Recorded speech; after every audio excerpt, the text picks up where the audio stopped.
મિત્રો અવાજ સંભળાય છે? મિત્રો અવાજ સંભળાય છે?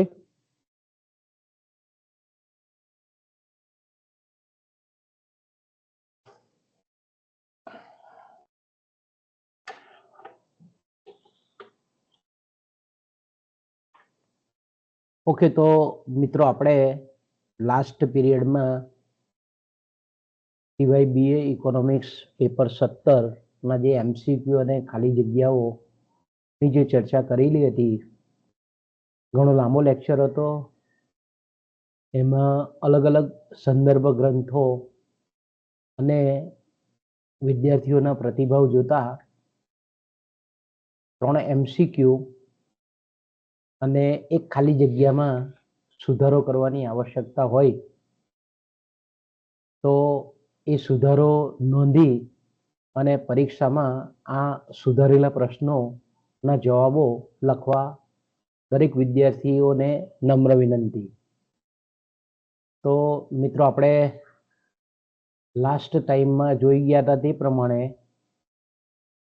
કે નાણાકીય નીતિનો અર્થ, આપણો જે 20મો એમસીક્યુ હતો કે ભાઈ નાણાકીય નીતિનો અર્થ મધ્યસ્થ બેંકની એ નીતિના સંદર્ભમાં કરવામાં આવે છે કે જે દ્વારા મધ્યસ્થ બેંક સામાન્ય આર્થિક નીતિના લક્ષ્યાંકો પ્રાપ્ત કરવાના ઉદ્દેશથી નાણાંનો પુરવઠો નિયંત્રિત કરે છે.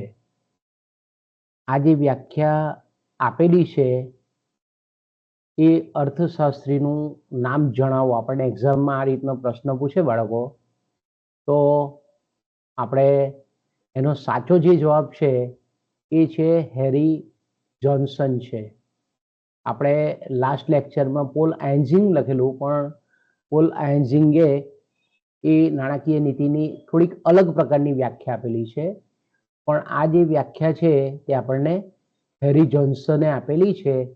એટલે આપણે પરીક્ષામાં હેરી જોન્સન જો આ જ વ્યાખ્યા બેઠી મૂકવામાં આવે તો એનો સાચો જવાબ જે છે તે હેરી જોન્સનનો છે. ઓકે, આગળ જઈએ બાળકો. પછી આપણે 116મો એમસીક્યુ જોઈ ગયેલા હતા કે વપરાશી વસ્તુઓની સૌથી નજીકના તબક્કા ખાલી જગ્યાના નામે ઓળખાય છે. તો મિત્રો આ જે પ્રશ્ન છે તે આપણે હાયેકનો જે વ્યાપાર ચક્રનો સિદ્ધાંત છે એ વ્યાપાર ચક્રના સિદ્ધાંતમાંથી મૂકેલો પ્રશ્ન છે. તો મિત્રો આપણને ખબર છે તે પ્રમાણે કે હાયેકે જે વ્યાપાર ચક્રનો સિદ્ધાંત આપેલો છે એમાં એમણે સ્પષ્ટ લખેલું છે કે જે ઉત્પાદનના તબક્કાઓ વપરાશી વસ્તુઓની સૌથી નજીકના હોય છે તેઓને નીચલા અથવા નજીકના ઉત્પાદનના તબક્કાઓ કહેવામાં આવે છે.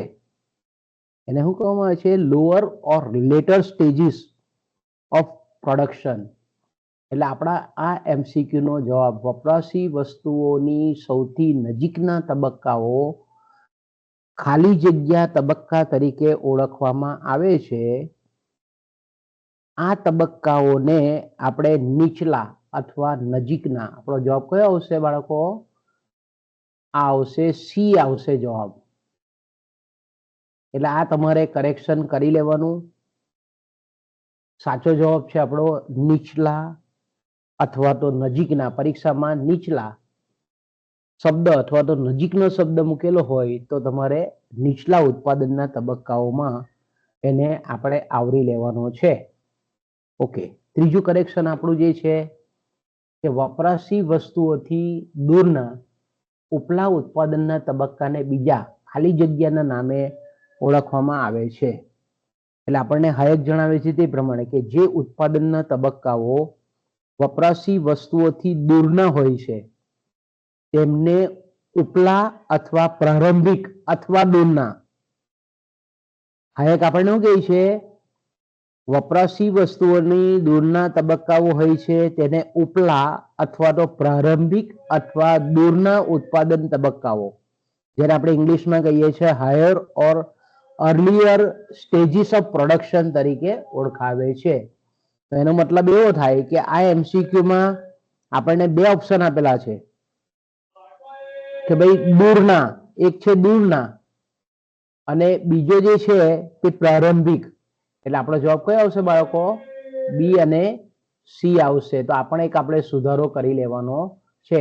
આપણા એમસીક્યુ નો જવાબ કયો આવશે? ડી આવશે. ડી. બી અને સી બંને. વપરાશી વસ્તુઓથી દૂરના ઉપલા ઉત્પાદનના તબક્કાને બીજા ખાલી જગ્યા ના નામે ઓળખવામાં આવે છે. તો દૂરના અને પ્રારંભિક. એટલે આપણો એમસીક્યુ નો જવાબ કયો આવશે?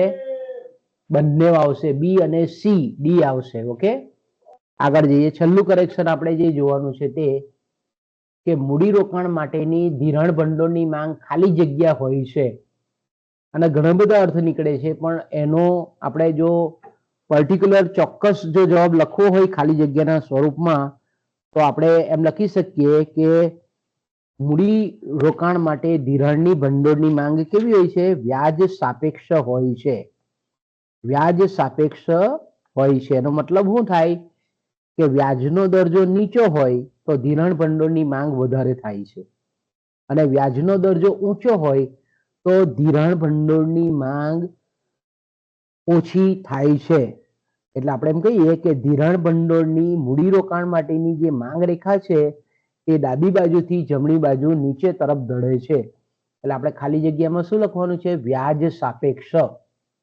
વ્યાજ સાપેક્ષ. એને આપણે શું કહીએ છીએ? વ્યાજ સાપેક્ષ હોય છે. એટલે ખાલી જગ્યામાં આપણો જવાબ આવશે વ્યાજ સાપેક્ષ હોય છે. ઓકે, તો બાળકો આપણે અહીંયાથી અટકીએ. આ સુધારો તમે કરી લેજો. અને આજે જે તમારું બપોરે પેપર છે, આવતીકાલે બપોરે એટલે કે 17 તારીખે તમારું જે 2:30 થી 4:30 નું પેપર છે, એ માટે દરેક વિદ્યાર્થીઓને best of luck. Okay, thank you.